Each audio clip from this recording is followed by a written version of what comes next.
আসসালামু আলাইকুম সবাইকে জানাচ্ছি নতুন আরেকটি ভিডিওতে স্বাগতম। অনেক দিন পর আবারও একটি ভিডিও আপলোড করা হচ্ছে। আশা করছি আপনাদের কাছে ভালো লাগবে ভিডিও।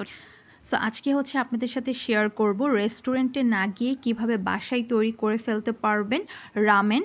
আর এই রেসিপিটা অনেক বেশি সহজ আর খেতে অনেক বেশি মজার, একদম ঘরোয়া কিছু উপকরণ দিয়ে তৈরি করে দেখাবো। তো চলুন পুরো রেসিপিটা দেখা যাক।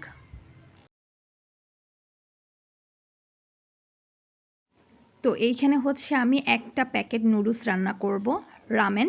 সো তার জন্য এখানে আমি 3টা শুকনা মরিচ আর 3টা রসুন নিয়েছি। আমি শুকনা মরিচটা ভিজিয়ে নিয়েছি, এতে করে আমার বাটতে সুবিধা হবে। আর এইখানে আমি 1 পিস চিকেন নিয়েছি। এখন এর মধ্যে মরিচের গুঁড়া, সামান্য একটু ধনিয়ার গুঁড়া, লবণ, আদা রসুন বাটা দিয়ে ভালো করে এটা আমি মেখে নেব। এটা হাত দিয়েই মাখতে হবে।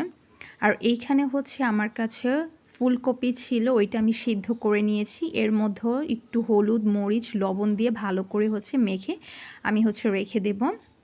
আর এই যে আমি যে শুকনা মরিচ ভিজিয়ে রেখেছিলাম সেইটা আর রসুনটা আমি শিলপাটায় বেটে নেব।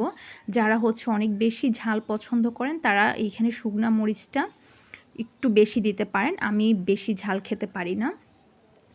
তো এইখানে আমি মোমো নিয়েছি 2 পিস। আর এইখানে আমি চিকেন সসেস তৈরি করেছি বাসায়, আর মোমোটাও বাসায় তৈরি করেছি। এখন চিকেন সসেসটা আমি কেটে নেব ছোট ছোট পিস করে। আর এইগুলো একদমই হোমমেড। রসুন বাটা আর মরিচ বাটার সাথে আমি একটু মরিচের গুঁড়া দিয়ে দিব 1 টেবিল চামচের মতন, টমেটো সস 1 টেবিল চামচের মতন সয়া সস দিয়ে দিব। আর এইখানে আমি কোনো রকম এখন লবণ ব্যবহার করব না, যদি লাগে পরে আমি দিব। আর এইগুলো সব আমি ভালো করে মিক্স করে নিব। এটা আমি নুডলসের সময় দিব, যখন আমি নুডলসটা সিদ্ধ করব তখন দিয়ে দিব। আর একটা ফ্রাই প্যানের মধ্যে আমি তেলটা গরম হয়ে আসলে তখন এর মধ্যে সসেসটা আমি হালকা করে একটু ভেজে নিব। সসেসটা ভাজা হয়ে গেলে তারপর আমি ফুলকপিটা আর চিকেনটা ভেজে নিব। যেহেতু আমার ফুলকপিটা সিদ্ধ করাই আছে তো বেশিক্ষণ লাগবে না। আর চিকেনটা আমি ভালো করে 2 পিঠ ভেজে নিব। তো এইখানে বড় গ্লাসের আমি 1.5 গ্লাস পানি দিয়েছি। পানিটা যখন হালকা গরম হয়ে আসবে তখন এর মধ্যে আমি নুডলসটা দিয়ে দিব। নুডলসটা দেওয়ার 3 থেকে 4 মিনিট পর যে সসটা আমি তৈরি করেছিলাম সেইটা দিয়ে দিব। এইটা দেওয়ার পর আমি মোমো দিয়ে দিব, যেহেতু মোমোটা আমার কাঁচা, এটা সিদ্ধ হতে একটু সময় লাগবে। তারপর নুডলসের প্যাকেটে যেই একটা মশলা থাকে সেইটাও দিয়ে দিব। আর আমি লবণটা চেক করে নিয়েছিলাম, আমার লবণটা লাগবে, যার কারণে আমি লবণ দিয়েছি।